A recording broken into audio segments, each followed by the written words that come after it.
But once doing so, you just simply hack his phone to get any evidence from it, and then you have to stay close by as to not lose the signal. However, blonde girl showed up again.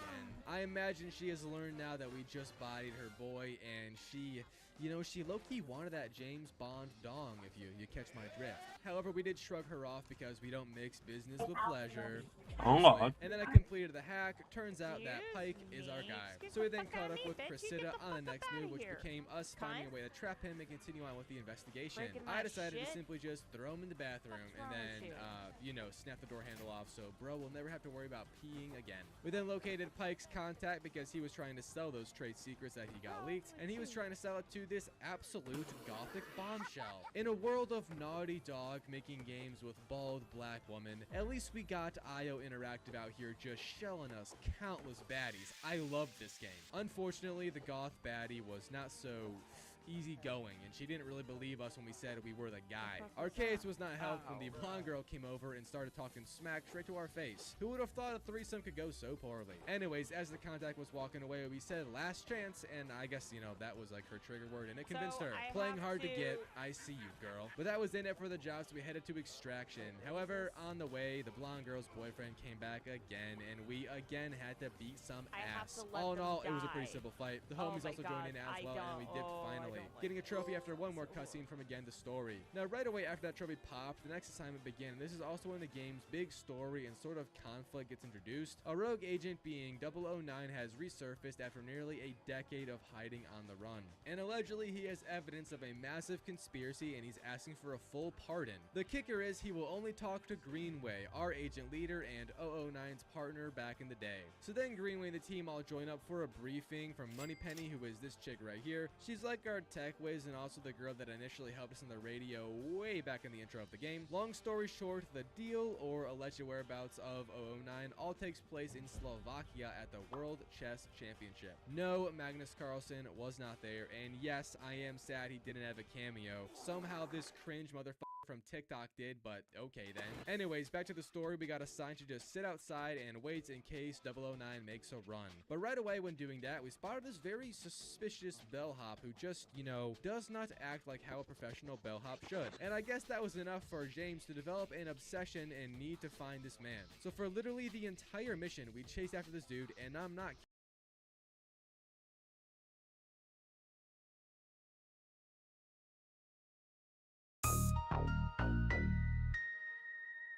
Yeah. Cold on the keys, heat in the booth. West side bounce, let me show you the truth. One time, I'm the best to ever do it.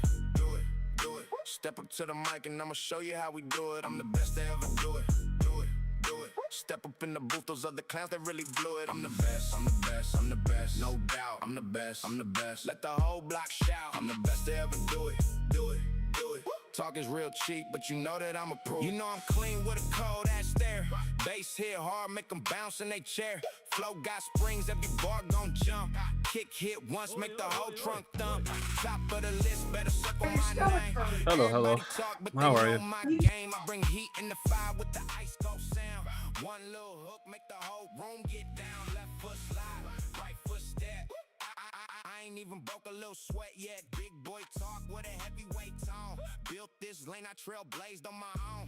Snap on the snare, let the rhythm go dumb. They know who it is when the low end come. No silver medal, I don't play runner up. I'm still too fast, so y'all know what's up. Too smooth, too sharp, too clean. Whole lot of bounce in the 16. They ask who the greatest, tell them real quick.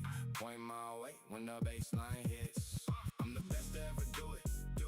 Do it. Step up to the mic and I'ma show you how we do it. I'm the best to ever do it. Do it. Do it. Step up in the booth, those other clowns, they really blow it. I'm the best. I'm the best. I'm the best. I gotta wait for him to reset his router. Apparently there's a storm where he's at too. Do it. Talk is real cheap, but you know that I'ma prove it. Came from the flow, now I'm high as the roof. Every line solid, every word got proof. Never needed luck, I was built for the win. Beat drop once, make them run it again. I got that bounce like hydraulics lift. Cadillac lean when I'm talking my shit. Keep the chrome. Hey, don't let anyone sneak past you now.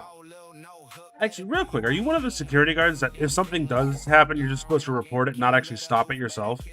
Because apparently that's like a thing that some security guards have to do. Every little pause make them lean with me. I don't chase waves, I create that tie. Too much flavor, can't keep it inside. When I say bet, better say it back.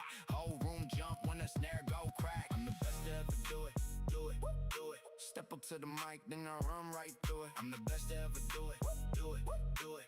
Whole crowd bounce when the bass line moving. I'm the best, I'm the best, I'm the best, no doubt. I'm the best, I'm the best. Let the whole block shout. I'm the best to ever do it, do it, do it. Talk is real cheap, but I went and proved it. Do it, do it, do it, do it. Best to ever do it. Do it, do it, do it, do it. Baseline moving. Okay, so like if someone decided to like show up. Like, oh, okay. I was wondering what happened to you.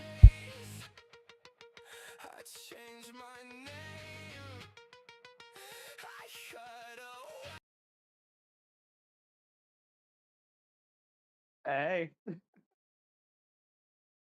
Howdy. These storms, am I right? Honestly, it's super annoying. I can't believe people like this type of weather.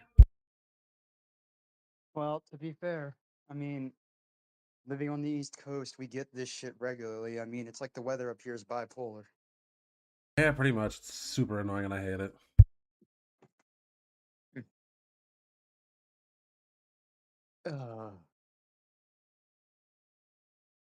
Is my Fugi up and running? I can't. I'm on my phone. I can't check. I mean, run down to my No, PC and check.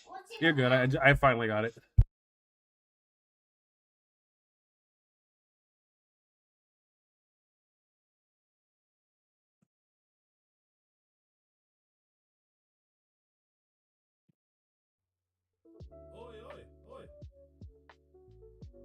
Let me just get comfy over here. Yeah, no, they're not. Get my little, Yeah, I was about to say, take all the storms. The storms suck. They just knock out power. People can't drive. Trees are always falling. It's awful. Also, it's like walking through thick pea soup. I don't know why people like them. I think people like it mainly because of the fact that it's been muggy as fuck lately. Like it feels like we're living in Saudi Arabia, even though we're not. And you know, it's a little bit of a fucking escape. I mean, it must be for you guys because it's hot and it's raining here. So it's like it doesn't matter if the rain's here or the rain's not here. You're sweating regardless. You're wet regardless. Yeah. Hey, some people like being wet. I'm not one of them. I was about to say, it couldn't be me, brother. I got stuff to do. I'm a pharmacist, man. We melt in the weather. What do you think? I'm not cut out for this shit. It's so bad if it wasn't so humid. Where did I put my wallet? I just had it. Did I like misplace it somewhere? God damn it. Okay, I'll find it later. It's no big deal. So you're not gonna need it anytime soon, right? If I plan on buying the Steam game I want to buy, I'm gonna need my credit card thing out of it, so probably knowing my dumb ass, it's probably out in my car. Valid. Fair enough. Well, I mean, other than the whole power getting knocked out and you having to restart your router, how are you? Just got back actually from visiting a friend up in Canada. Reconnected with her after a bit. Came back here today actually. I got back around 2 o'clock, so just been big chilling and prepping because I go back to work next week. So kind of excited for that. Also not kind of excited because, you know, pharmacy work. Am I right? Dealing with idiots asking you stupid questions. I love it, but I also hate it. I feel that, but also I'm surprised you went to Canada and survived. Me too, actually, with the air quality up there. Although most of the time, to be fair, I was inside of a house, so I was pretty safe. I mean, I did have one night where I fell asleep outside the truck bed, but other than that, like, it was a very fun time. It was great getting to catch up with her and hear how she was doing and everything. No, that's nice. That's nice. So, what about you? How have you been doing? How's your day been, man? Aside from all the rain and everything. I went to work for like an hour, and since we had like 4 12-hour days in a row, what ended up happening is they just sent me home in like an hour. So I was like, all right, I'm cool with that. So I got a chance to like sleep. This is the first time in like 4 days where I'm not completely exhausted.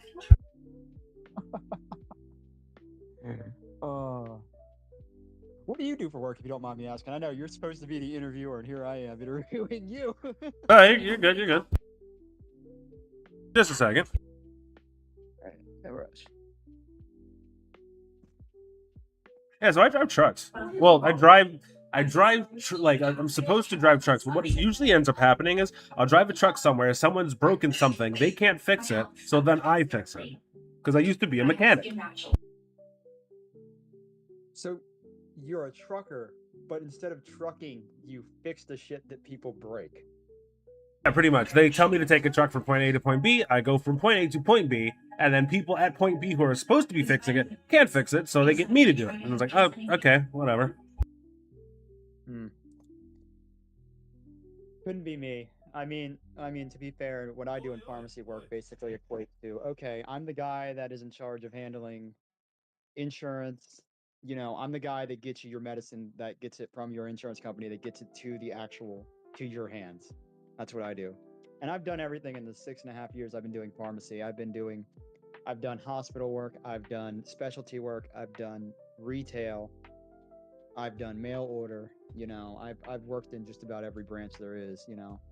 So Not gonna lie, I didn't know there were like other branches to like pharmacy. yeah, it's not, most people when they think pharmacy, they think just their retail pharmacy like CVS or whatever, but there's actually, you know how you get medicine when you go to the ER or you go to the hospital? There's a pharmacy for that. You know how when you go and you need to get certain drugs, like, you know, people that are on Ozempic will tell you that they have to get their stuff by mail. That's specialty pharmacy.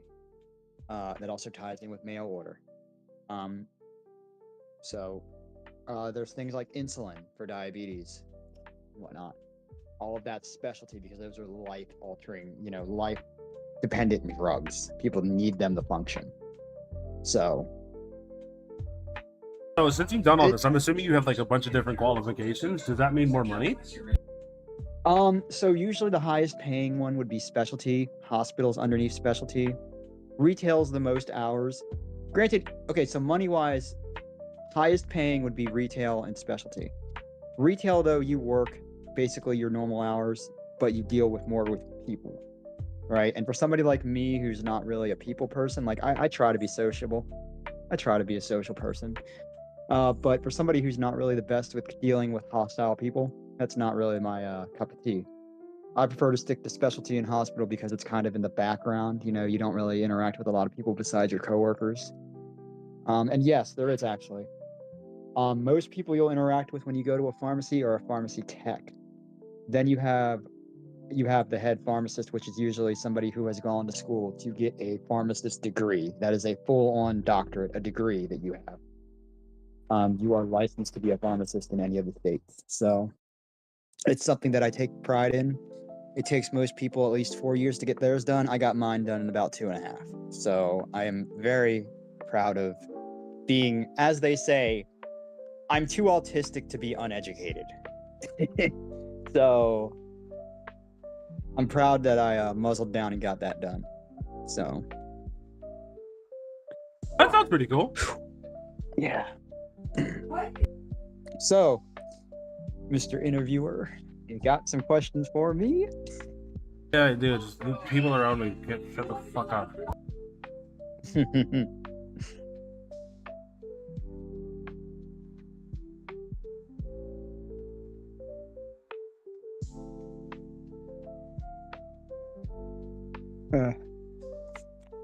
Well, I'm waiting on you to grab those. I'm gonna go check my car because not seeing my wallet is gonna bug my OCD. Yeah. I got you. Just a second. Yeah, take your time. Where the hell are the pajama bottoms? Here they are. Pajamas. Most people call it pajamas. I call it pajamas. Doesn't matter. Interchangeable. So it's not there. Where was the last place you had it? I actually just ran to the grocery store to get myself some, a little stuffed crust. Like I told you I got that stuffed crust pretzel pizza. Threw that in the oven. So knowing me, it's probably in my car. I'm very scatterbrained, to be honest. When I'm not at work and I'm not in a work environment, I'm very much a scatterbrain. So there's a good chance that I left it in my car like the dodo that I am. Apparently Lyrical stole it, so. Sid, thanks for the raid. Ask them if they know where the hell my wallet is. I'll be right back. Yeah, he needs to figure out where his wallet is, and it's like, I don't blame him. Sid, how was the water park and abusing your workers? You're a real capitalist on that one. I like that. I hope you took away their benefits as well. I don't care if you're having a baby. Have one in the pool and get back to work.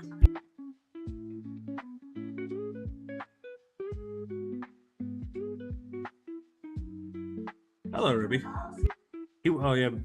Blondie went to go get his wallet. At least find where his wallet is. Did you find it? Yeah, say what you will about Subarus being driven for lesbians. If there's one thing I enjoy about it, it's that when I friggin' hit the button, I don't have to try hard to get into the car. So, whew. All right. Yeah, well, there you go. The only thing I hate about Subaru is their head gaskets suck ass. I'm not a fan of having to replace those. And it depends on the model. I've got an older Impreza, so that thing's been nothing but good to me. There's a reason there's a reason I nicknamed her Blueberry. She's been very near and dear to me and has helped me through a lot of things. Well, yeah. So, question, without doxing yourself, unless you want to, tell the chat a little bit about yourself. So a little bit about me. You mean like why I got into the VTubing space and all that? That was more of another question, but I mean just like what you do, the content, all that good stuff. Yeah, well, let's start with a little bit about me off the top of my head.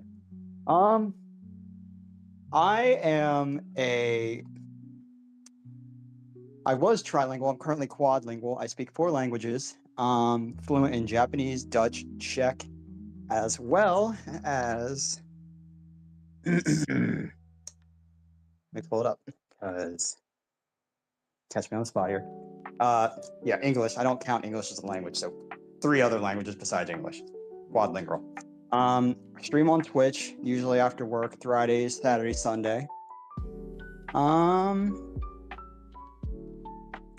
Really, I'm pretty much your basic boring bitch. I'm not that interesting. I do pharmacy work. When I'm not at the pharmacy, you can catch me at home. Chilling around, putzing around on other people's streams, occasionally doing my own. I make music. I do vocal covers. It's about it. Yeah, I'm not all that interesting. I mean, besides being known for going on my schizo rants, as people like to call them. I don't really call them schizo rants, but I call them dime store novel posts. But that's just me. You do realize you speak 4 languages, right? Yes. As to why, when you have family that live in the Netherlands and you also have family that live overseas, you kind of got to. I wouldn't say that I don't utilize them regularly because, again, how much in every day over here in the States do you need to use Dutch or Czech or Japanese? You just don't. I've tried learning. I'm trying to learn Spanish now because it would be an actual language I could actually use instead of having to rely on a Google Translate. But my little autistic brain can only learn so much at once before it just implodes. Yeah, no, that's fair. It's funny. I was also thinking about learning Spanish myself. The thing is, I just don't know where to start because I'm definitely not a self-learner when it comes to languages, at least. But also, I don't have money, so. The best advice I can give you on that is how I learned. So for me, it's like I had of course I had native speakers help me with Dutch and Japanese. But when I went to learn Czech, right, I learned through immersion, right? So the best thing I can tell you is, and it works for some people, it works differently for others. One of the quickest ways to pick up on a language is to immerse yourself in that language through media, be it movies, TV shows, music, reading, whether it's like newspaper articles or books. Your brain will start to naturally piece together piece by piece, bit by bit, you know, it'll start drawing those lines and connecting what's what. I mean, of course, those language learning apps like Duolingo and whatever, they do help, you know, but those are only going to really, even if you pay for them, it's only going to teach you the basics. It's not going to teach you how to have an everyday conversation. Like, you know, if you were to go in there and try to learn how to speak fluent Spanish, you're not going to learn it from Duolingo or anything like that. You're going to have to immerse yourself sooner or later. So I would suggest just throw yourself in and full on immersion learn. There's plenty of Discord servers that are actually devoted to connecting. There's people like, for example, there's people in, you know, Spanish speaking countries right now that would like to learn proper English, right? You join these servers and you hop in a VC and, you know, you can, you know what I mean? They'll help you, you help them. It's a win-win situation. I mean that sounds nice. The only issue is I don't know if I could teach them proper English. I could I could sure try. But yeah, okay.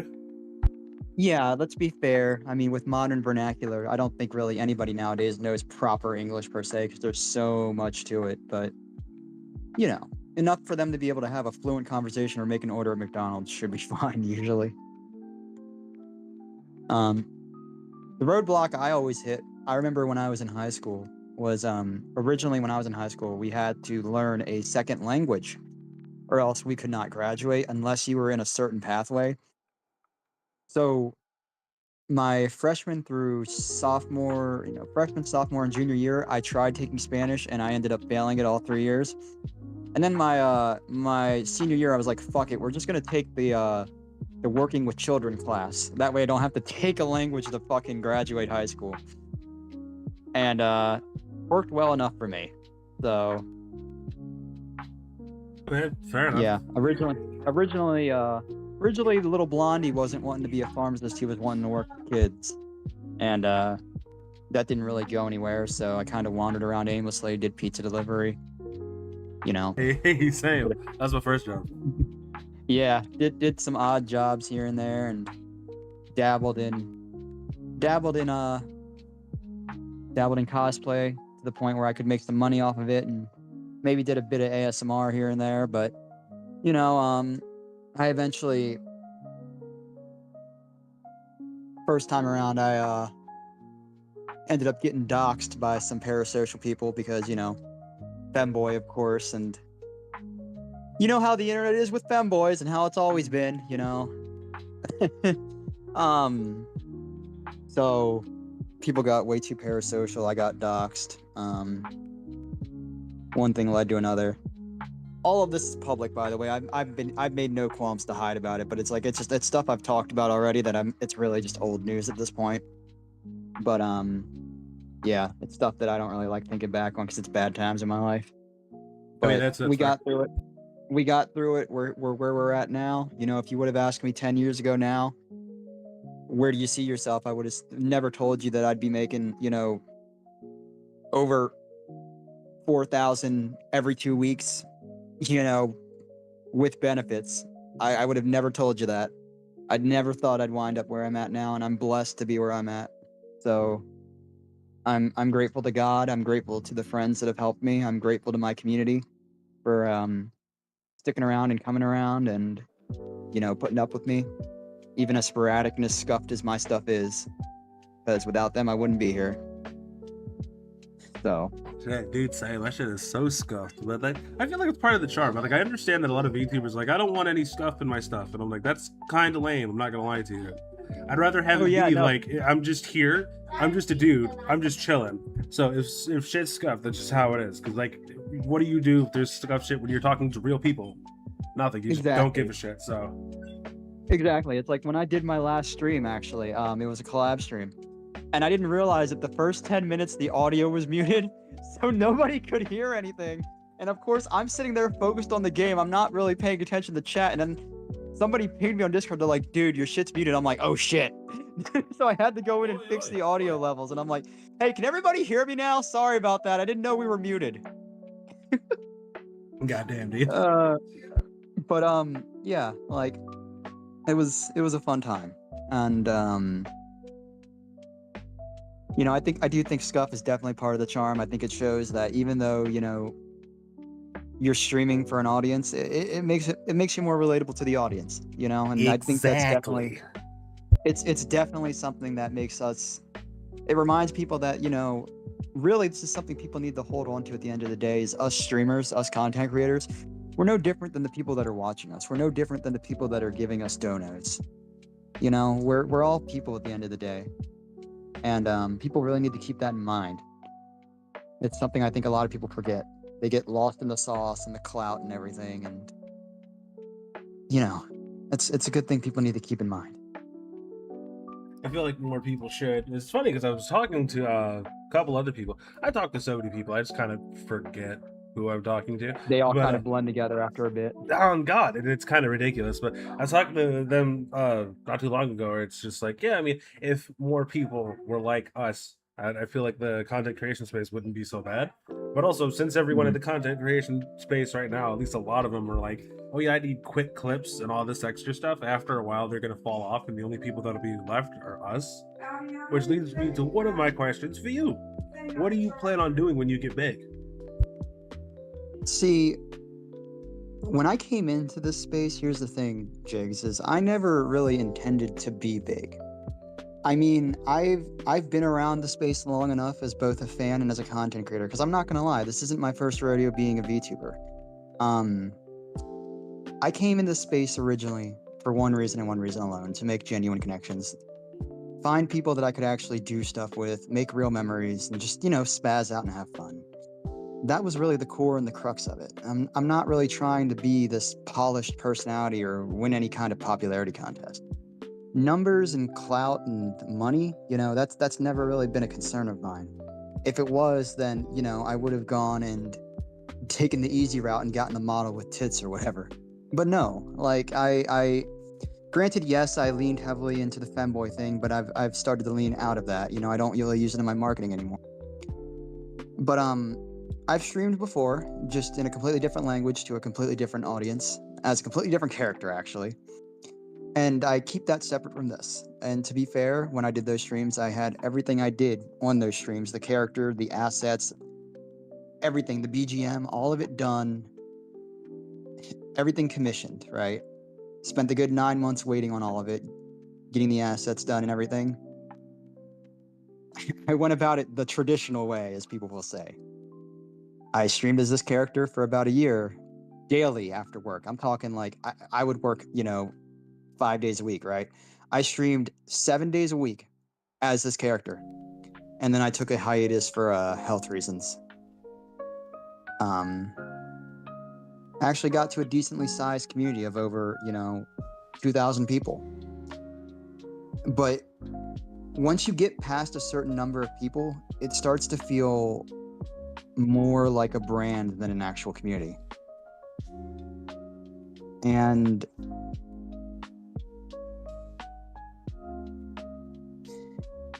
I wanted real friends, you know, and a real community, not a brand. That's why I decided to do this with Blondini. It's not about building a brand for me, it's about the people. And it's always been about the people. And it will continue to be about the people. So, as much as I'm doing this for me, you know, I'm also doing it for the people that want to stick around. That's fair. That's fair. I just feel like after a while, a bunch of people are going to fall off because what they're doing is unsustainable. And you know, you've seen these people who get big really quickly.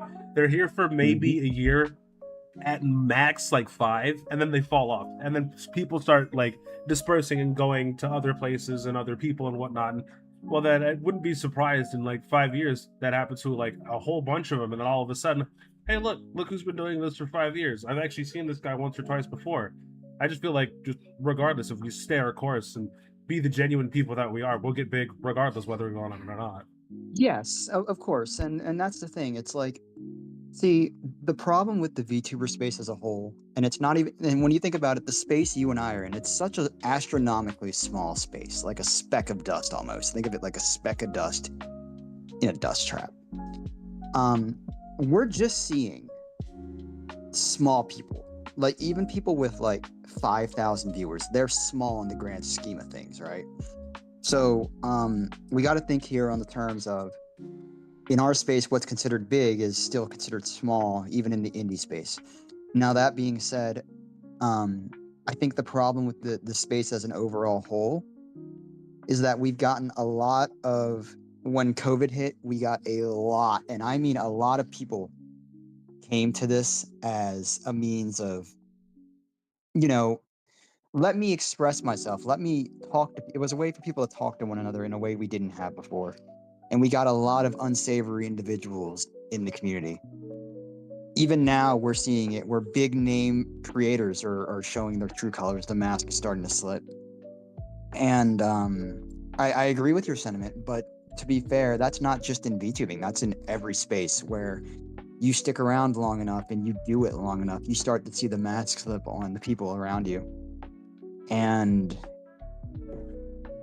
I think at the end of the day, as long as you're genuine, as long as you hold your head high and you're real and you're unapologetically yourself, even if people don't like you in the here and now and in the past, in due time, people will come around to say, you know, I may not agree with everything that guy says or every take he has, but at least he's unapologetically himself, even with his shit takes. And Lord knows I've made more than enough of them. I've made a lot of people, you know, unhappy, and that's fine. I'm not expecting everybody to like me, but I would hope to be known as the guy that stuck to his guns and, you know, is unapologetically himself. That's my goal. So that's why I back everything I say up with facts and statistics, because you can't argue with facts and statistics. You can try, but you're gonna fail. True. I was about to say, it's like, you could argue, you just look really stupid. Exactly. You can't argue with absolute math. It's very true. Very true. I thought it was interesting because one of the, you know, you say you like to stick to your guns, and it's like every once in a while I'll see you on X or whatever, and someone's mad at you for something, and it's like, yeah, I might as well take a look. I was like, I wonder what it is, and then it's just like, here is the objective empirical truth, and you can be mad at it if you want. And then they're mad at it, and it's like, well, I guess there's nothing else we can do, and now I'm leaving. And I don't know why I just find that hilarious, but it's just that over and over and over again. I like to think the reason why I ruffle so many feathers is because a lot of people online come at things from an emotional perspective, right? And, you know, I'm no psych major. Don't get me wrong. I may have taken 2 years of psych. I'm no psych major. But I've taken enough psych lessons to know that as human beings, we are generally emotional people, correct? So what's the one thing that's going to always overturn emotions? Riddle me this. Logic. So the only way to combat emotions is with logic. So if you argue, if you retort with a logical response, there's no way for them to respond. They shut down, or they get angry, or they, you know, as we call it, spurge out. Yes, I've come to the realization from my own peace of mind that sometimes it's a losing battle going after some groups of people. I'm sure you've noticed that as well, where I used to go after a lot of people that were making these retarded claims about everything, right? But I got to a point where I was like, you know, it's a sunk cost fallacy. People are going to be stuck in their ways. People are going to be stuck in their fears, and there's nothing you can do about it. If people want to just stick around and vibe and have fun for the games, that's what I'm here for. Nobody's here for these pointless Twitter beefs. Like, they're fun, don't get me wrong, it gets me plenty of engagement, but I'm not here to farm engagement. You know, I'm doing this to try and hopefully show these people that, in a way, like, it's hysteria, right? This is hysterics you're in, and you need to calm down and think about it rationally. I can lead a horse to water, but I can't make them drink it. So. To ask them to calm down and think logically, insane. I know, right? What does our world come to? Terrible stuff. Terrible stuff. And it's weird because a lot of it just doesn't have to happen. But I feel like And I don't know. Maybe answer me this. Well, how do you feel about people? Because it seems like people have been learned what to think instead of how to think. Does it ring true to you? People are a very complicated thing for me because on one hand, I want to believe in my heart of hearts that people are good, and I think we all want to believe that the people that we're seeing, that we're interacting with are genuine, that they're real.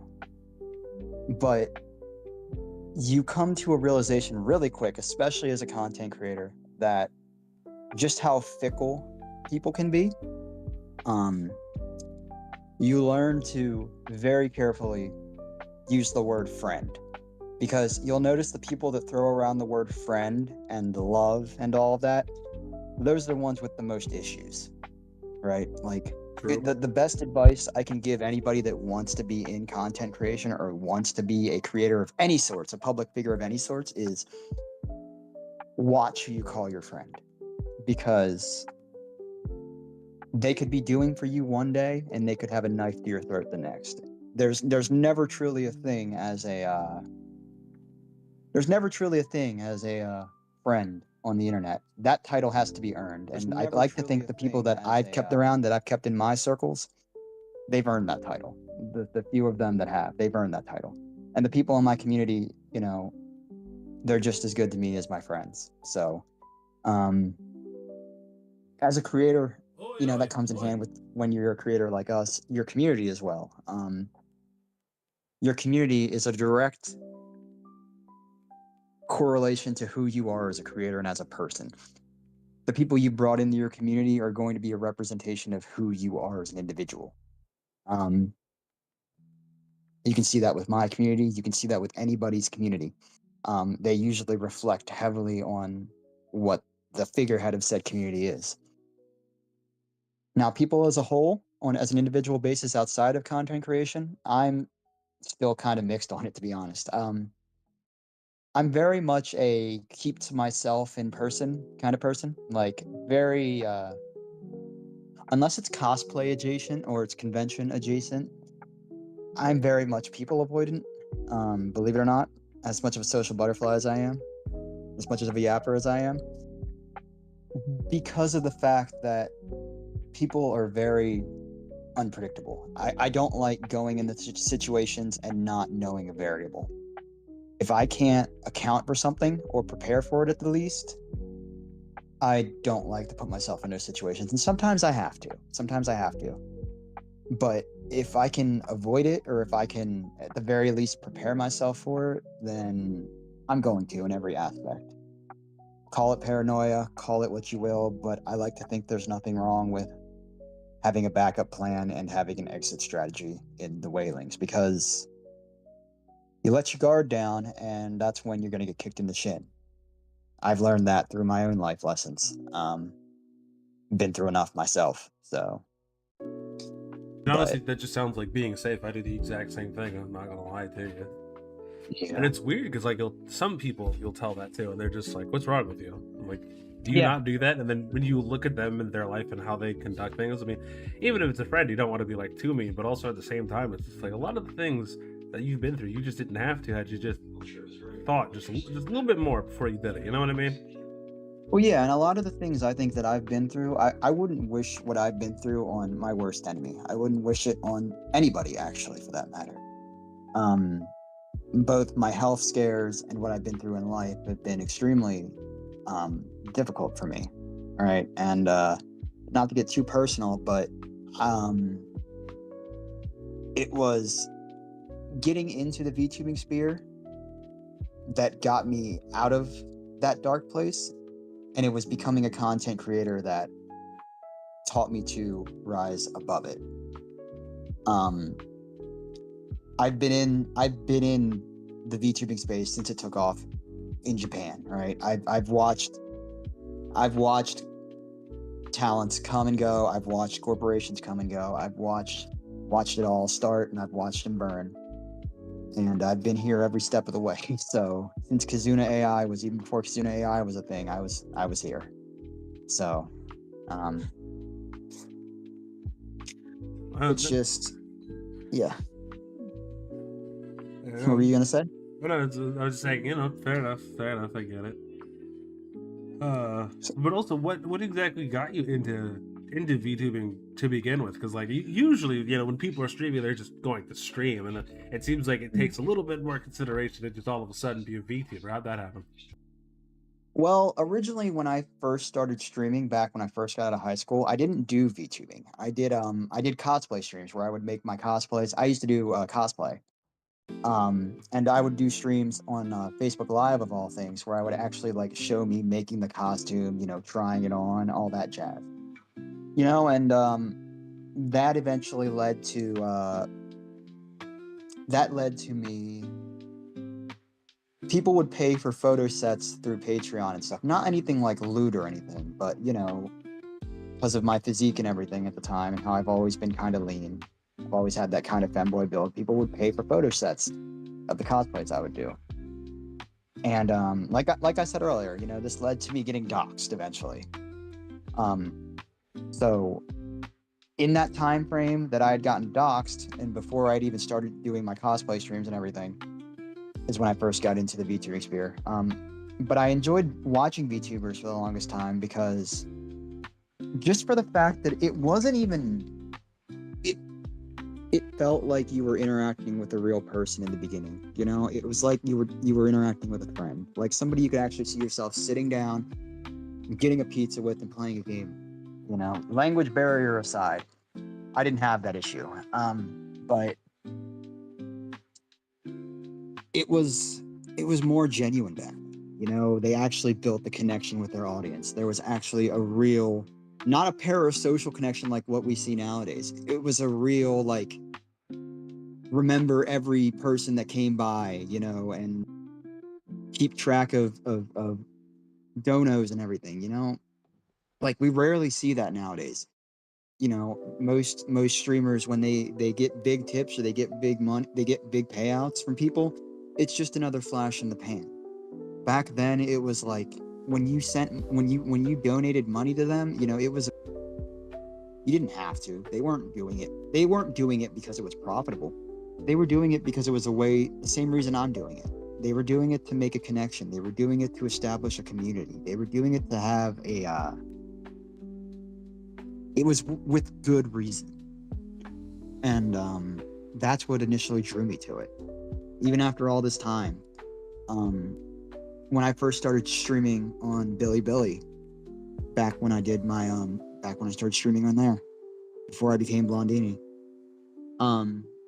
that was what initially drew me there because, believe it or not, the JP side of streaming is very much still how it was back then. It's not like what it is over here on our side. And there are times where I miss it. I've had moments in my what has it been, like 8 months now since I've been Blondini. I've had moments where I've been Blondini where it's like I just want to hang it all up and go back to doing that, because at least then, there wasn't all of the clout chasing. There wasn't all of the BS we see and we deal with. But then I remember, I've met a lot of good people as Blondini. I've met a lot of irreplaceable friends. I've made a lot of good memories. I've done a lot of things that I'm proud of, I've hit a lot of milestones in the time frames that I would have never thought I would have hit. I've somehow managed to get some sort of money back out of this. I went into this thinking I'm going to put time and effort into this, but I'm not going to make anything out of it. I never expected to make money out of it. I somehow ended up getting money out of this. Like, I never thought as a male content creator, as a straight male content creator, that anybody would ever throw money my way. Never thought of it.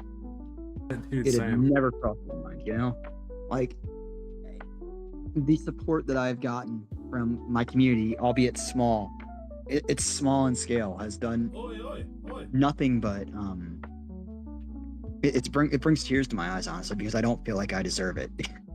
There's more talented people out there than me.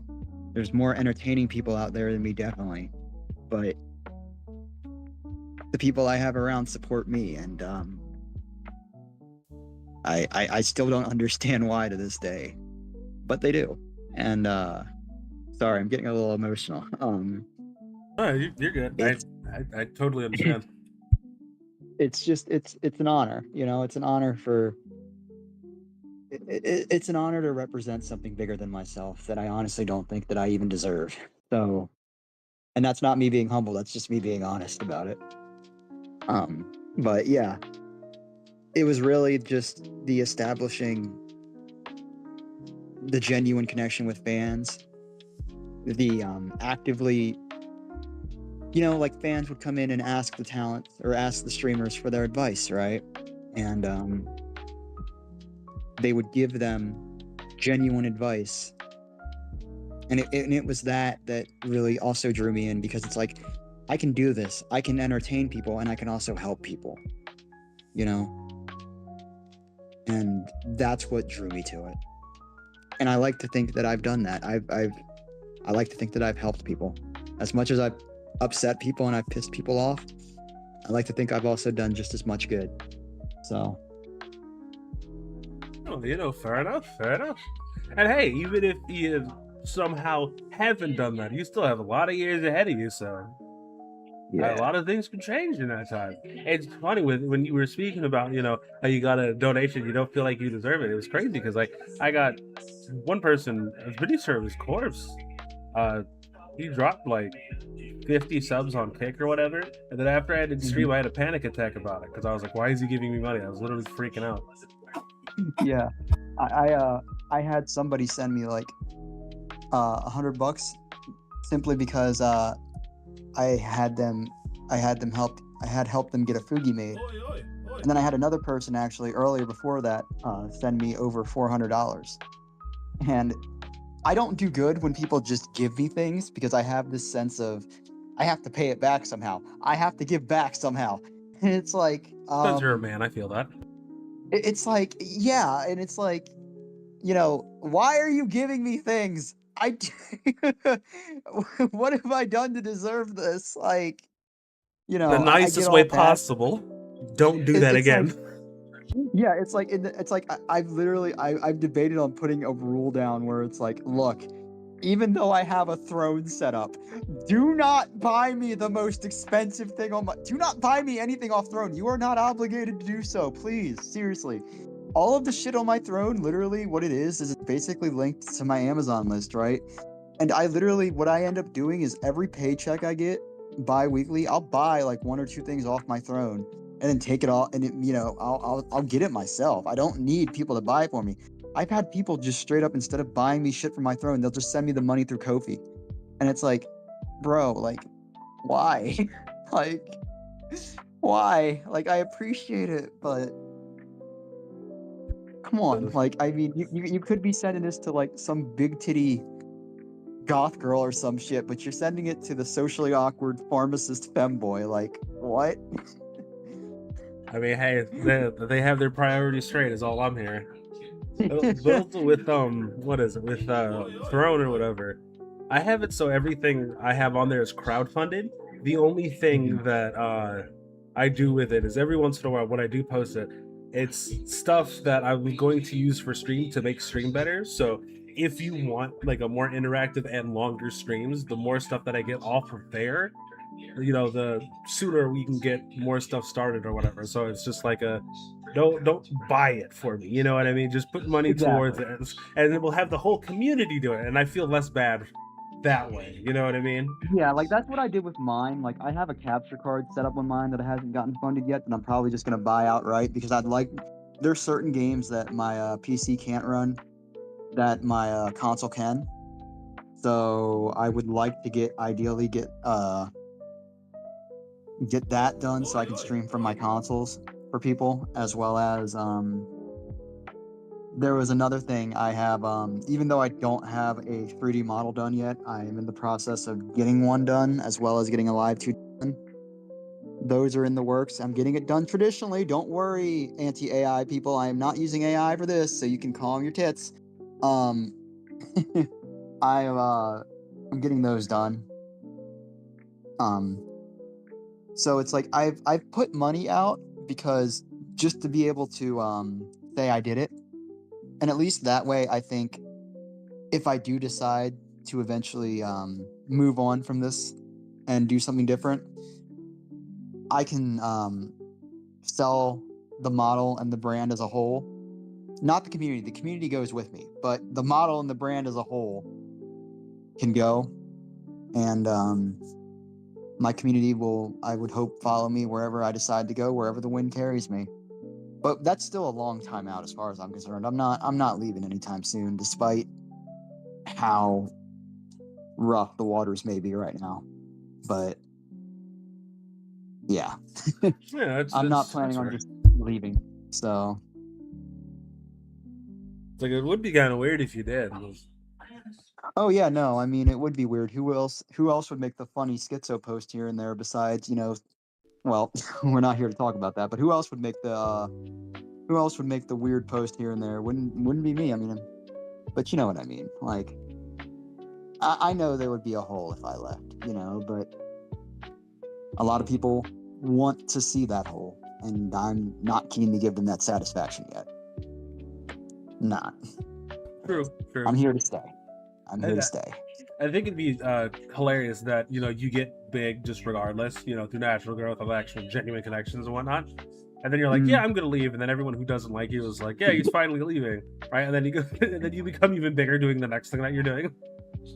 Well, I mean, and there's been times where I've thought about, like, there's been a lot of times where I've sat here and I've thought about, should I integrate more of what I do for work into like my streams and stuff and maybe talk about that? And then I've thought, nah. And then I've thought, should I maybe like bring my other side on? Like, should I combine both my Billy and this together?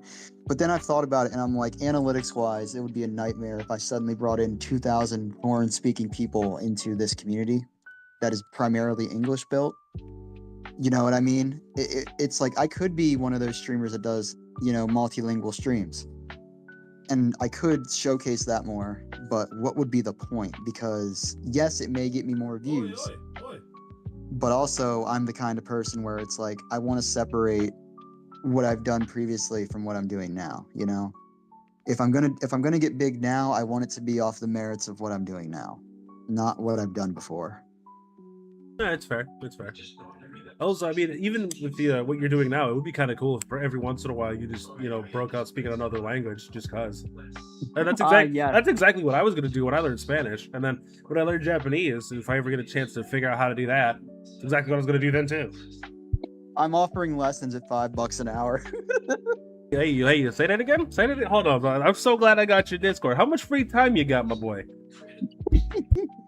Well, seeing as how I start up my busy work schedule, I will say usually on weekends I'm free. But I will say I have offered to teach people in the past and people have squandered that. But seriously though, if you want to learn, we'll start you out with the basics and we can go from there. Okay, I was about to say, there is no squandering for this. I have a ridiculously detailed and intricate plan for the next 10 years of my life, and this needs to start at some point, okay? So if you're telling me that you're someone that can do this, like, you're gonna end up making a lot of extra money off of me, okay? I hope you understand. Look, man, here's the thing. I'm not gonna charge you for anything until we're done the lessons and you have the fluency down. So it's not a matter of you paying me right out of pocket. I like to make sure that I have all of my ducks in a row. I've got everything you need set up. You're being taught properly. You're retaining it properly, and we go from there. So okay. I got you on that. I wouldn't find your coffee and just randomly donate to you. So we're just gonna do that. But also, turns out Paper also wants to learn. So better believe. I don't know if you're gonna do like a one-on-one thing, but since Paper's my boy, if he needs the extra help, I got him too. I'll pay for him as well. I don't give a shit. As long as you guys have access to pen and paper and you're willing to learn, we start by teaching you how to write it. Once you learn to write it and read it, then we can move on to speaking it. It all goes hand in hand. So, all right, yeah. Speaking it's the fun part. That's when I get to show you guys anime without the subtitles, and I get to ask you guys, now, do you recognize anything that's being said without the subtitles? Let's see what you pick up on. I'm game. I'm so game for that. I don't know. I don't want to be like, hey, what are you doing in like 12 hours? But at the same time, Trust me, look, I'm free for this entire weekend. I do have a I was gonna try to do a stream sometime this weekend, but I may push that back simply because I have some business to attend to on my server end. But other than that, I'm always free if you want to shoot me a DM. Seriously, if your buddy wants to get in, if he has Discord, shoot him. You're already in my server. Let me know. I'll shoot you the invite. You can have him invite, and we'll do all the shit in my server. We can do it in a group chat. Whatever you want to do. Yeah, okay, that'll work. I was about to say tomorrow I'm gonna donate plasma, then I'll hit you up and see what's going on. Oh, dude, I'm so excited for this. Anyway, let's not talk about that because I can talk about that for hours. There's so much I want to do. We could save that for off stream. Yeah. That'll be great. That'll be great. And how about from here? What exactly is your content? Because every once in a while I see you, it always either I just don't remember what you do, or it seems like I'm always seeing you do something different. So what is your content? So to be fair, I like to think of myself as a variety content creator. I don't just do one thing. And to be honest, when I stream, it's more of a spur of the moment. I'm going to play this game or I'm going to collab with these people. And to be fair, I work my best when I have people to, springboard things off of. When I'm by myself, I can keep a stream going for an hour, 2 hours tops, maybe. But I do my best work when I have people to riff off of. So you'll usually find me doing collabs with friends or with other people, doing stupid shit like Super Battle Golf or Peak or even Repo. I've done some very borderline offensive games. We make offensive commentary, offensive jokes, the usual. There's a reason why it's an 18 and up community, people. Come on. But yeah, I like to think of myself as a variety person. I mean, and honestly, I was originally before I decided to come on here and do VTubing again. I wanted to do a podcast originally. That was my original plan, was to do podcasts. Because I thought it would be less of a workflow, less stress, less hassle. But it turns out trying to trademark a podcast name that actually is good and relevant is like pulling teeth, because all the e-thoughts and all the e-whores already have all the good podcast names taken. So like all the ones that are very punny and actually clever sounding are taken. So I'm just like, well, fuck me then. I'm screwed on podcast. Yes, it is for streaming. So yeah, kind of just how we got here. I don't mind really just doing yap sessions. I've done a couple of just chatting streams where I'll just sit there and chat will bully me and I'll bully chat back. And sometimes, I'll break out slurs. I'll slur at people in fucking Dutch and they'll be like, what the fuck did he say? Good times. But yeah. Oh, all right. Okay. Yeah, I was thinking, because I remember like one of the last times I saw you, I'm pretty sure, it was funny because I don't think it was you that I was watching. It was somebody else, and I saw your name, and they were playing like Super Battle Golf or something like that, and I was like, I don't know if I've ever seen him stream, and if I have, I don't remember what he did. I was just wondering. Yeah, one of these, actually, hold on, I do have a question for you, because whenever I talk to somebody, I always have to ask, how quote unquote controversial will you be, or are you willing to be? See, that's the thing. It depends on who you ask about. If you're asking other people about me, it depends on who you ask. If you ask me, I'm very much a no bullshit kind of individual. If you ask me something, I will give you my take as is. Because here's the thing, right? Like we've already established, I'm very much a factual and logical person, and most of my takes aren't backed by religion. They're backed by both my moral standing as well as, factual evidence. But the problem with that is we live in a society where people don't like admitting to the truth, and people don't like admitting to, because the truth is uncomfortable. They don't like that. And they also don't like admitting to scientific reality. So some people will call that controversial. Other people will call that bigoted. Some people will call it racist. I prefer to call it what it is, educated. But, as I've always said, certain things exist for a reason, an irrefutable reason, and we can't argue them. no matter how hard we should try. I'm friends with people that are left-leaning. I'm friends with people that are right-leaning. I'm friends with people that are atheist. I'm friends with people that are, heavily religious. I get along well with everybody. You respect me and you respect where I'm coming from. I respect you and where you're coming from. Doesn't mean I have to agree with it. Doesn't mean I'm not going to be willing to sit here and debate you on it, but I will respect where you're coming from. So on a scale of 1 to 10, I'd probably place myself somewhere on an 8, if I'm being honest. 10 being extremely controversial. Place myself in an 8, if I'm being honest. Okay. Not necessarily a bad thing, as it would seem. More so just I let everybody know what they're getting into before they decide to associate with me or have me on. I say, you do know who you're having on, right? The kind of person, right? I'm just making sure. So you know what to expect, so there's no sudden surprises. Mind you, I do respect TOS and everything. I'm not just gonna, drop slurs midstream. If I do need to, I will drop them in a foreign language, but that's it. I'm not gonna drop them in English vernacular. So, but even then, there's no need for me to do so. Okay, fair enough. We're all adults here. Let's act like it instead of petulant children. Oh, thank God. I wish more people thought like that too. I was wondering how controversial you could be, because like every once in a while there'll be a video that I would react to and I was like, I wonder what this other person would think. You know what I mean? I just think it'd be kind of funny. So I was just like, if there was a video, would you be down to yap about it? No, if you ever wanted to do a stream like that where you just reacting to videos and you wanted to have me on, dude, I would be so down to do that shit. Okay. Do not second guess that in a heartbeat. I would be down to do that shit. Okay, I just had to ask because like, okay, he seems like cool people, so might as well ask. All right. Oi.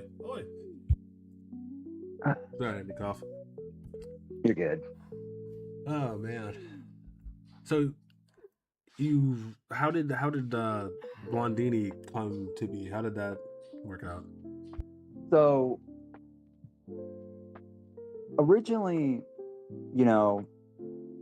I wanted to do, so the name, funnily enough, is all I did was combine my two favorite desserts. I combined Blendinis and the Blondie, like the cookie batter brownie thing, because I'm a sweet tooth, so that's where the name comes from. It really doesn't have anything reference to do with the fact that never mind the fact that I am a natural blonde. Never mind the fact that I share certain traits with the characters, like the heterochromia and everything. But so the design basically was really just an amalgamation of, let me take my favorite animal, which just so happens to be snow foxes, because I think they're fucking adorable, and I would love to own one as a pet, but I can't legally because the United States is stupid. I can't even own a fennec fox here where I live, which is, again, stupid. Let me own a fox as a pet, for fuck's sake. They're just cats with canine blood in them. Let me own a fox. I've always loved foxes. I could go on an hour-long rant about that, but I won't. But took my favorite animal, and I basically was like, let's make this me, but not me, I guess. So the whole process of getting that put together was, I had asked a friend of mine at the time, I'm like, hey, if I give you an idea, and this was before I learned to use AI, by the way, so keep this in mind. I had asked her, I'm like, so say hypothetically, I gave you this character that I have in my head. Do you know anybody that could do it? She's like, well, I don't know anybody off the top of my head, but I could run it through GPT. And I was like, GPT can do that? She's like, yeah, GPT can do that. I'm like, huh, okay. See what happens. We went through about 10 or 15 gens and spat out who you see now. And at that point, I just knew, I'm like, yes, that. Him right there. made a few little tweaks here and there, and here we are now.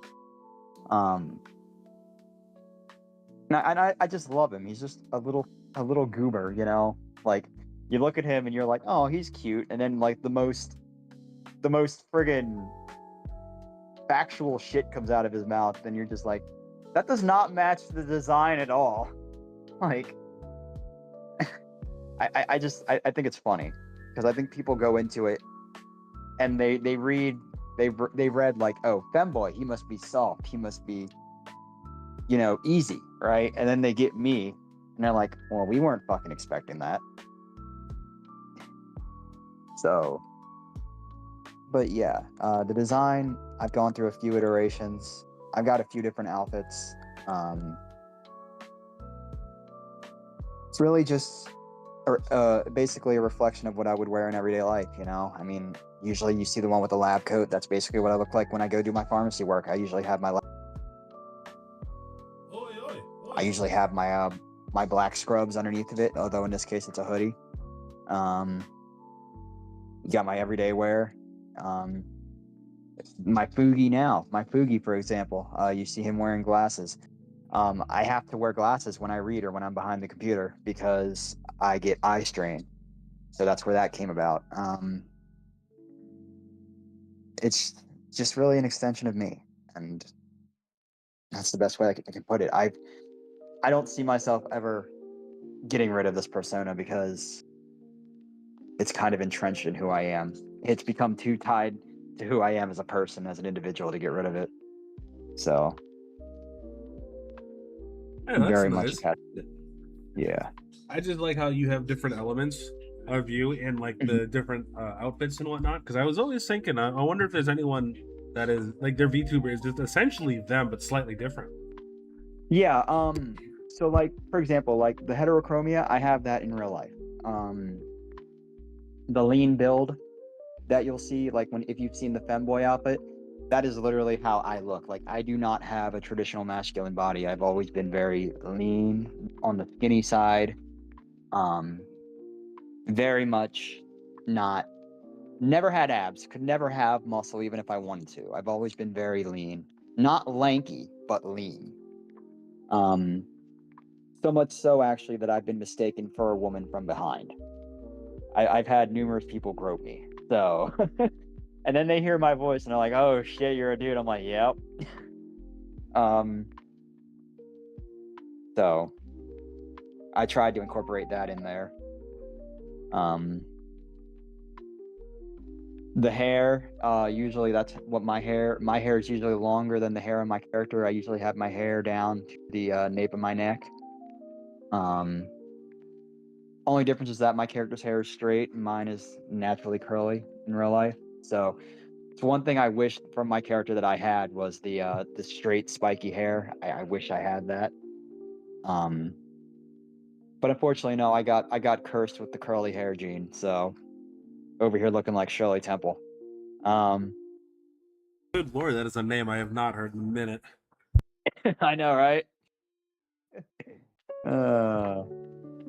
And I want crackers in my soup. Oi, oi, oi. Oh, it's you know what was crazy? I was literally thinking about that commercial where it was like, you know, you can own all of Shirley Temple's greatest hits or whatever, and that's the song that that's was like what stuck I was mentioning. Yeah, that was stuck in my head for like 2 weeks, and now it's gonna be back in there. Thanks a lot. You're welcome. I always have that effect on people. So glad I like music. I bring up the oldest, deepest cuts, and people are just like, "Thanks. I didn't want to get that stuck in my head, but now because of you, it's stuck in my head. Fuck you." I'm like, "You." It's a really small world. Somehow, 8 billion people on it. Oh man.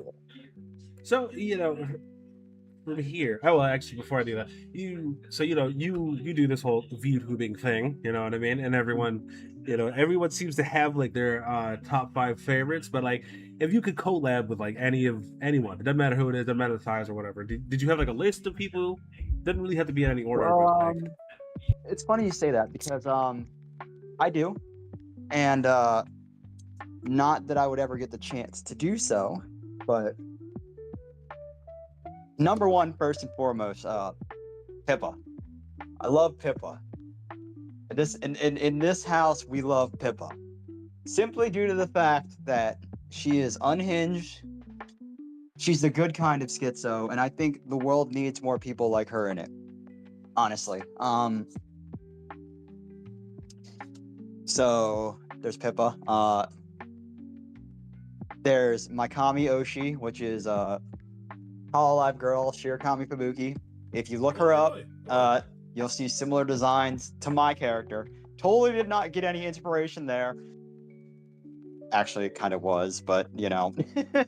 I'd be lying if I said I didn't think of my Oshi when I was thinking of my character design, but, you know, can't blame me. I love me some Fox Girls, even if a friend of mine told me something that rang true for a while now.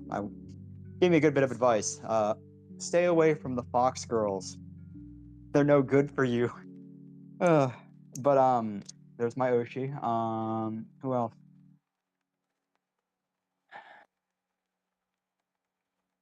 The Russian Badger would be a good one to collab with. I think that would be fun.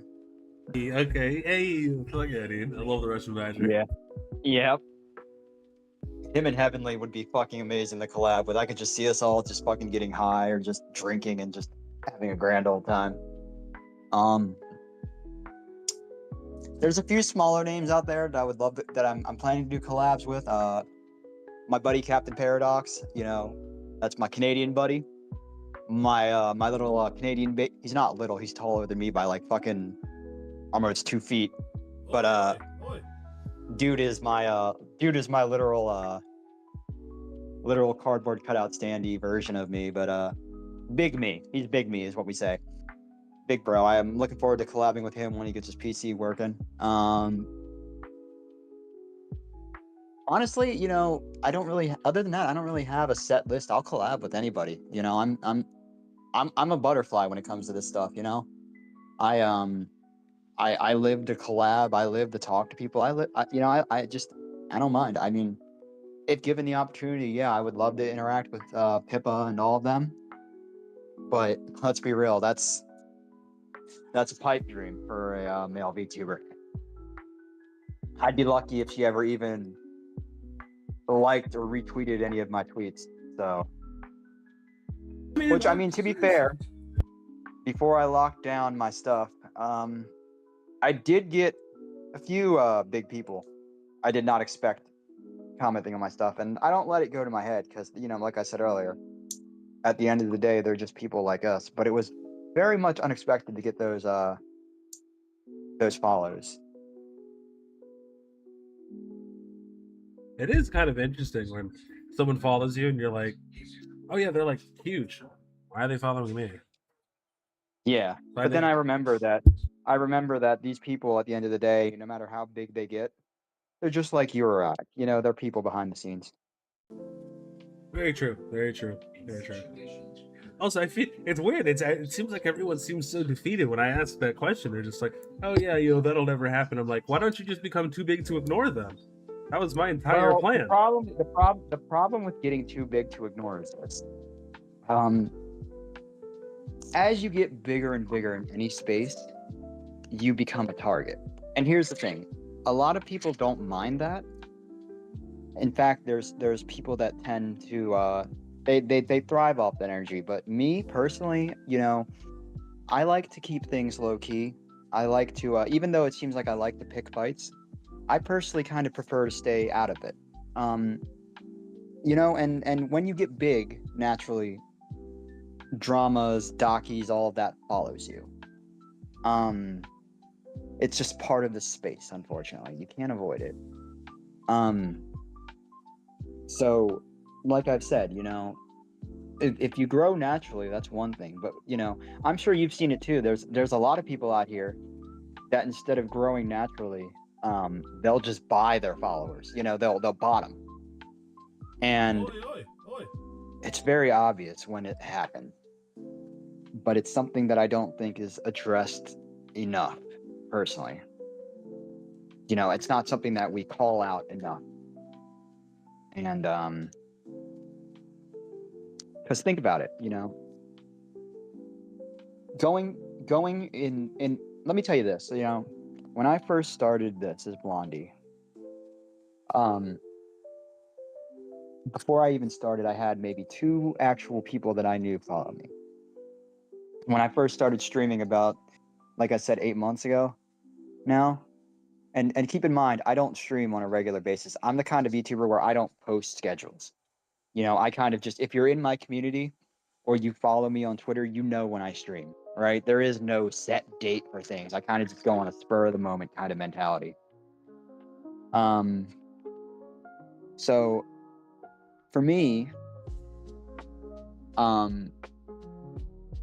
yes, my Twitter following or my Twitch following may be low, but my Twitter following snowballed and jumped from, 10 to 50 to eventually 100 to 200 to where it's at now. And I never thought it would get to where it's at in the span of 8 months just by being in my, I'd like to call it my V-tweeter arc. Because to be honest, I've done more tweeting than I have streaming. And the streams I have done, my dumbass has forgotten to save the VODs. So they're lost to history. But, the ones I do have saved, they're still there. But I remember there was a time when I was trying to do multi-streaming to Kick and to YouTube, and I could not for the life of me get it to work. So I was just like, fuck it, we'll stick to Twitch, I guess. We'll stick to the purple app. But yeah, to go back to my original point, I'm rambling. It's okay to think you want to get big, and you know what? Maybe you're right. Maybe in the next few years we'll experience another shift in this space, where behaviors that you and I view as being, not cool, as being predatory, they'll be weeded out. But one can hope. But the more likely thing that's going to happen is, I think the next shift we're going to see is a lot more, and we're already seeing it now actually, is with VTubers and AI actually. We're seeing a lot more VTubers dabble in AI. We're seeing a lot more bigger people, and I say that in relative terms, bigger people openly support AI that we would have never thought would have openly supported it before. And I think that's going to be the next big shakeup that we're going to see.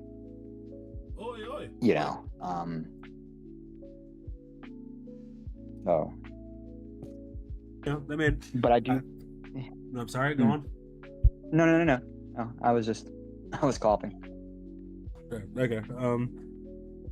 I think it's interesting that AI is getting to a point where more and more people are using it, and I find it very interesting as well that a lot of people don't seem to like it, and then they don't really have like a valid reason. They just kind of like don't like it to not like it, and virtue signal, which is cool and all, but I mean, what'll end up happening, at least in my estimation, because this usually happens with any type of new technology that comes out.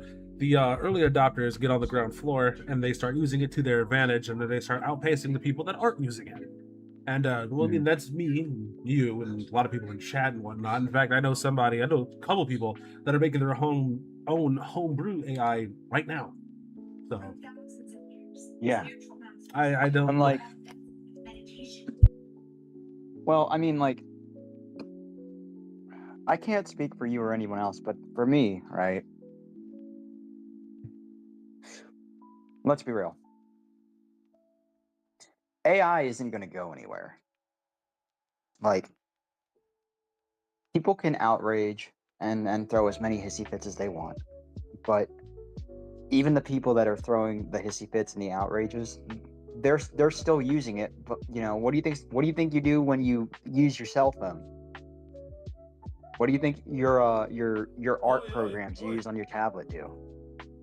It's all got AI in it. It's unavoidable. It's like Thanos, it's unavoidable. So, It's very true. It's here to stay. It's inevitable, and there's not much you can do about it. And you can kick and scream all you want. It's going to be here, and it's more. It's been here, and it's more integrated and stuff that you don't know yet. So, oh well, sucks to suck. Couldn't be me. Like it's like I mean, again, I can't speak for you, but I can speak for me. I'm used to change. Nothing in my life stays consistent, and it's kind of annoying. But every time I kicked and streamed, nothing happened, and nothing good ever happened. And then the second I just kind of like started, as I got older, just okay, I'm just gonna let it happen, roll with the punches, see what's going on. Every time I did that, everything seemed to just get better and better. So I don't see this as anything different. Mm-hmm. Well, and I mean that's life, Like life throws you curveballs. Life does that. Trust me, I know better than anybody just how unpredictable life can get. 1 minute you're sitting pretty on top, and the next it's like the next you're falling underneath somebody's heel. So believe me, I know. You got any questions you want to ask me on the topic of AI at all? Well, yeah, I was gonna ask some of the basic, like which AI do you use and all that good stuff, and how frequently do you get people in your comments telling you that you're like Hitler for using AI? So I mostly use GPT, and I use GPT, Grok, and I use Seedance. I also use Suno, and well, that's about it. I have friends that dabble in more so than that. So if there's something that I need done or that I need tweaked, I have help getting it done. I'm grateful for those people. I wouldn't be able to put out half the shit I put out without their assistance. Because believe it or not, even though I've been using AI for about 8 months now, I'm still very much a novice. I can only learn so many skills before, again, my brain just goes. So, you ever seen the movie Scanners? I have not. Okay. There's a scene from that movie where someone's head explodes. That's what my brain does after it tries to absorb too much information. But basically, that's what I use. As for the people that come into my comments and give me grief about it, they're horrible. Quangos, all of them. Paint them with the broadest brush that we can, an eye for an eye, tit for tat. But honestly, it's really just, I'm exhausted by their hypocrisy more than anything else. Because in my mind, art is subjective. What they call trash or slop, people like you or me are going to actually vibe with it. They don't have to like it. They don't even have to look at it. Don't even interact with it if it bothers them that much. It costs them nothing besides maybe some thumb fatigue if you're fat thumbed, to just keep scrolling. That's all they've got to do. I've said it 100 times, by attacking people like me or others that are minding our own business and making stuff that makes us happy, just because we use AI, and they do it because they decided that AI is the enemy, it's just mean girl behavior with hand-drawn branding. And a lot of the loudest anti-AI people and their energy, it comes from this weird sense of entitlement. Like, anyone that posts frequently, anyone who posts as frequently as I do, at least, or as other people, right? We're frequently supposed to drop hundreds of dollars on commissions for every single asset, or we're somehow evil. Like, I've commissioned people before, right? I've had mixed to bad experiences with it. As I've stated, I'm a pharmacist. I work long hours.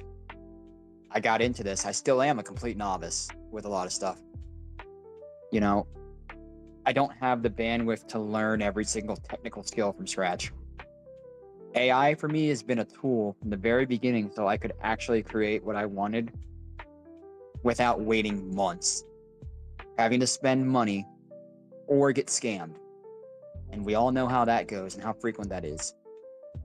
And I'm going to go into a little rant here about this while I'm at it, because I do have facts here to back this up. But the numbers don't even back up half of the moral panic. There's studies out there that show people can only tell AI art apart a little better than a coin flip, like 53 to 62% accuracy depending on the test. half the time people are just guessing. Meanwhile, the surveys of actual creators show a huge chunk of people who actually publicly hate on AI are still using it themselves when it suits them, as I've stated.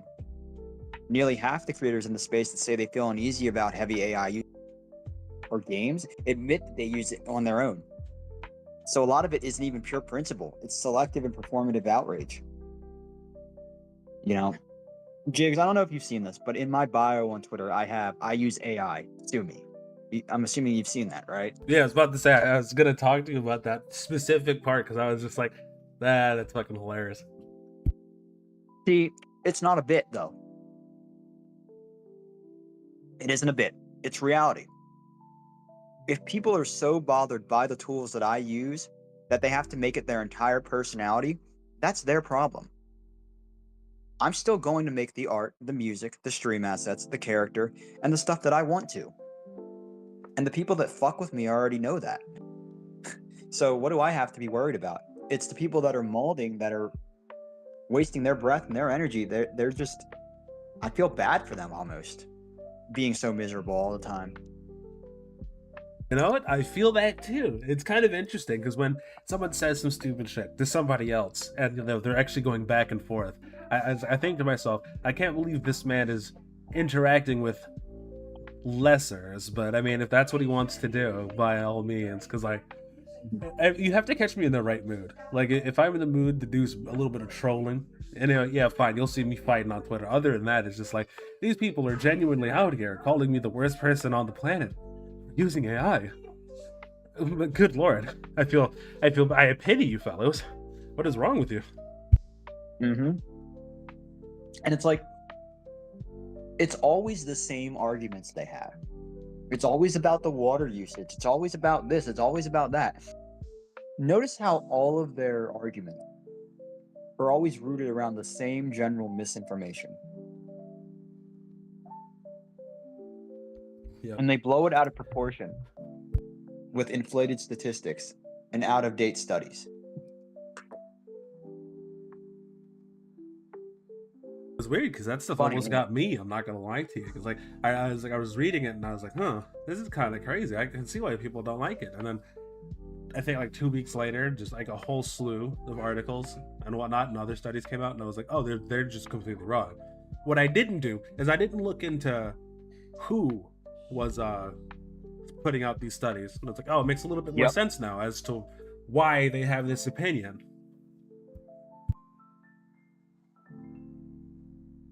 It's the same thing what we see in certain studies where they're saying certain unhealthy foods are actually good for you, but then you look at who's supplying the studies. It's Nestle. You know what I mean? Yeah. It's the same thing. It's the same thing there. Like, the people giving you the info or giving you the facts are profiting from you believing it. The damn shame is what it is. I just wish we could get to a place where people are just like, hey, here's information, here's all of the resources and whatnot that I used in order to get this information, and this has no bias. It just everyone seems to need to know this. Whereas we could the thing is, Jigs, is that people need to be people and not sheeple. You know, people tend to get in this herd mentality, and they follow. They just follow whatever the hell is put out there in front of them and follow it. And they'd follow it off a fucking cliff if they thought they were going to get to it. It sucks. It does. And it's kind of alarming because it's like, I don't understand how it got there. And another thing that I also thought was kind of weird about it too, it's a lot of it seems to, obviously it's some young people, but a lot of it's like older people too.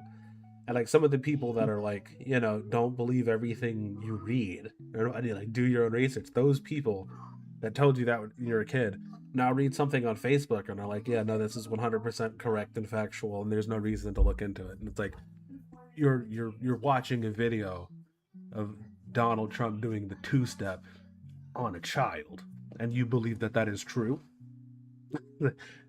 I saw something that was blatantly AI, right? True story. My aunt comes to me, right? 75-year-old woman comes to me, right? and it was a video of Trump cursing out a woman in a a hijab, right? And she's like, look at she's to be fair, she's very much not political, but she's like, this is why people don't like the current president. And I'm like, you do know that's AI, right? She's like, no, it's not. It's real. And I'm like, let me just show this to you real quick.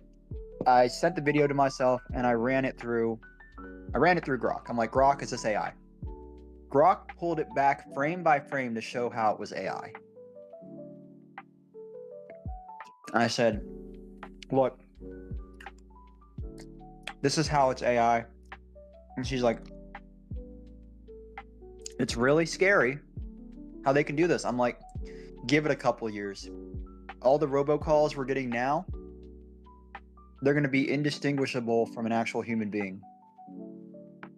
AI is like it's a tool, right? But like any tool, like a gun, it can be used for its intended purpose, or you can use it for malicious purposes. You can either use it for self-defense, like it's intended to be used for, or you can use it to go, stick up a liquor store. You know what I mean?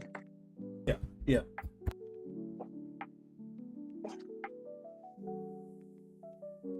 Also, now that I'm thinking about it, we use AI. You seem like a very sensible person. So, how do you think AI will affect warfare? Well, we've already seen it happen before. Remember when the military tried to implement AI into its missile systems, and it wanted to nuke its own soldiers because of it being against the humans that programmed it were very much biased towards the war effort. That's the problem with AI, is the AI is only going to know what's put into it. I don't mind if we use AI in the military or even in any form of government. I don't mind it, but it needs to be the people that are putting the information into the AI need to either be on equal sides of both sides. If we're having people from the left and the right building the AI, they need to have equal input so the AI can be non-biased. That's just my opinion. You can't build a non-biased system if everybody's right-leaning or everybody's left-leaning. It's going to be biased. Especially for something as important as military decisions. You don't want it to backfire and become like Terminator on us, You don't want that. Yeah, no. We almost had that happen. We almost had that happen in real life. Oh, good lord. It's crazy because I'm thinking to myself, I'm very glad that didn't happen, but oh my god, that must be terrible. But then also you got to remember, the U.S. itself has lost 3 different nukes. Yeah. So, and one of them is in North Carolina. One of them's at the bottom of the ocean, and then I forgot what the third one is. I think it's like somewhere in Greenland. The U.S. doesn't have the best track record when it comes to keeping track of its bombs now, does it? No, it does not. So with AI, it's just like, oh, okay, cool. Man-made horror is beyond my comprehension. Starting to sound like a Call of Duty plot up in this bitch. Next thing you know, they're going to say, yes, there's hidden missile silos in every state, and they could implode and set off nuclear missiles. I mean, I could, but I'd much rather talk about the cheese tunnels that they have in Missouri. Man, you're making me want some cheese. Fuck you. Hey, cheese is great. I'm always down for a nice thing of cheese, my boy. Man, making me want to go to the cheese wheel. To get a cheese wheel, what's stopping you? You know what I'm talking about, right? It's a restaurant chain, at least near me, where they will literally serve you your food in a cheese wheel. You get to pick like the wheel, or in an actual cheese wheel. Do you get to pick the cheese wheel that they give you? Yes. It's like a $40 dinner, but you get to take home the cheese wheel that your food was in. Oh, I love that. I love that. Now I gotta go. It's like a dinner plate sized cheese wheel. A little bit bigger than a dinner plate. Okay. If I'm ever in your neck of the woods, definitely gonna have to go check that out because like that sounds amazing. Dude, you come up my way, dude. Well, I'll take you there. I know the guy that runs the one near me. We can go to the one near me. It's sick. Also, so I have to say, don't give me that option. I was about to say, if you're on the planet, you're close enough. Yeah. Also, I have a video that I do want to make around sometime next year, and like the title would be "I got VTubers to touch grass." I just think the idea would be kind of funny, and obviously I'm not showing anyone's face, but I would need one shot from somebody, well, from everybody that I saw, of them just stepping on grass. I got you. Don't worry, I got you. Okay. I'll do you one better and caress the grass gently and lovingly. Hey, see, this is why we mess with each other. Hey, this guy knows the strat. He understands content. Oi. Oh, you'll do it too? Oh, thank God. We need more. We need more. But all right. So, from here, as we wrap up, I ask everybody, do you have any knowledge, wisdom, inspirational quotes, anything like that you want to drop on chat? It's one that I actually made recently that I very much deeply resonate. And I've had to learn it the hard way, very much so. Give me a moment. A man of firm convictions does not ask and does not receive understanding from those with whom he comes into conflict. A mature man is his own judge in the end. His only firm support is being faithful to his own convictions. Therefore, he may become very lonely. A Dag Hammarskjöld. It's a quote that I very much have come to realize is the truth. If you're going to be outspoken on things like AI use and whatnot, it's something that has hit home because, I'm not gonna lie, I've lost a lot of people that I was close to at one point over petty shit, and I've gained and kept a lot of people, but I've realized the one thing overall is that at the end of the day, as long as I stand firm in what I put out there and what I say, I've got nothing to be afraid of. And come what may, the people that genuinely have my back they're going to stick around. And I know who those people are. And I'm as long as I have those people and I've got myself, then that's all I really need to be. I can stand firmer than any stone. So, you know what? Fair enough. Yeah. I don't know why that reminded me of it reminded me of another way of saying it, but for some reason, since I'm autistic, my brain was like, let's just make it a Dr. Seuss rhyme. It's like, okay. Let's hear the Dr. Seuss quote. Come on. I got you. So it's apparently come what may, come what will, a real man stands firm and will foot the bill. Yes, Dr. Seuss, the man that couldn't be faithful to his wife, had 1 wife, 2 wife, 3 wife, 4, 5, 6, 4. Yeah, it's crazy. Couldn't stay faithful to his wife, but one of them had cancer. I was like, good Lord, you're just an awful person. Yeah, but I don't want to take up too much of your time, but also I tried to do follow-ups with people in about like 2 to 3 months. So I mean, I was gonna ask you down. Yeah, man, anytime. Seriously. Okay. Anytime. Okay. And like I said, if you want to get set up on those lessons, just ring me up. Get your friend in here, and we'll set something up.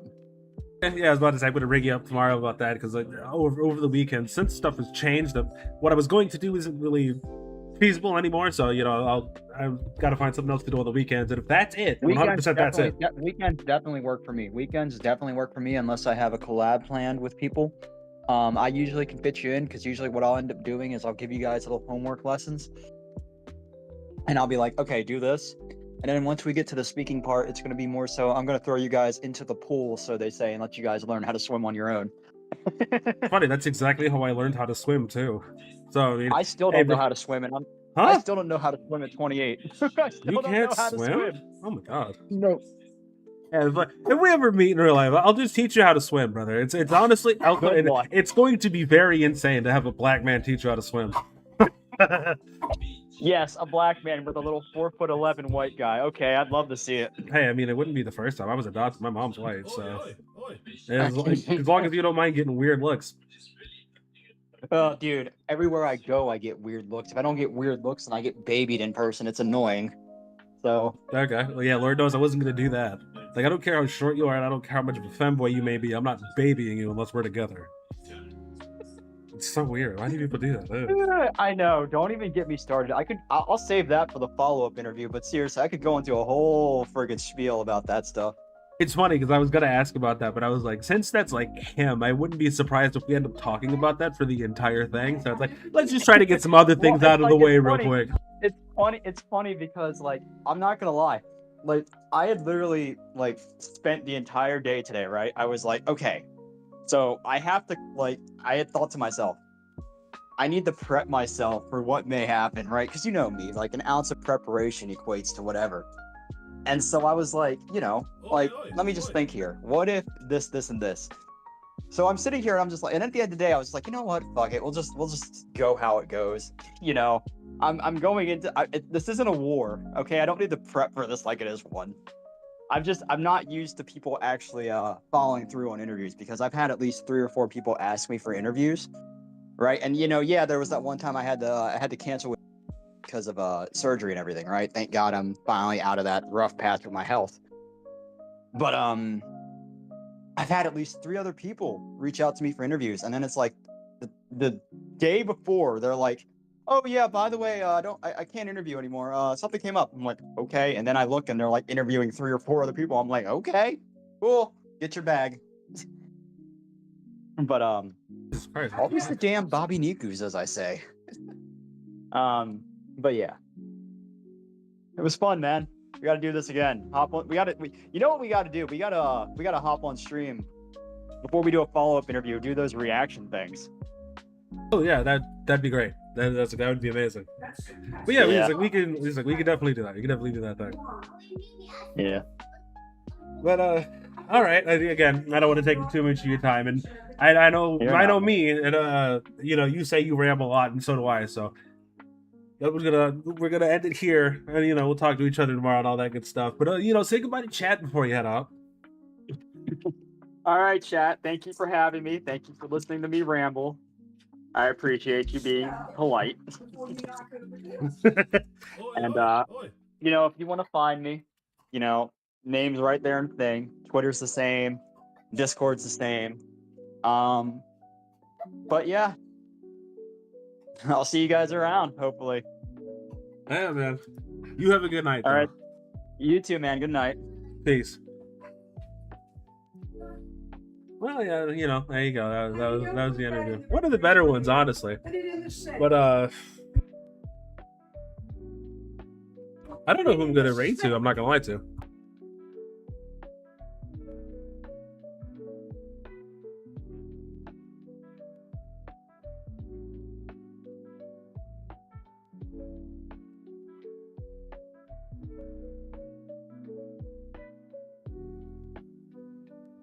I don't know if any, right?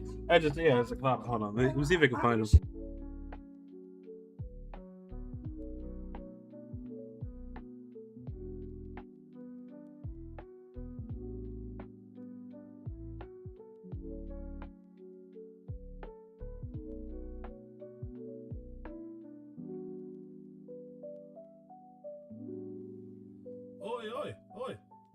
Okay, there we go. It's Cousin Vinny. It's funny because I think I was supposed to interview him, I think, like 2 days ago, but I didn't hear anything. But also, it didn't matter because I ended up just falling asleep and dying anyway. So, we all have a good one. I might stream tomorrow, but as you can hear, people literally can't get them to not do that. So, but y'all have a good one. Night.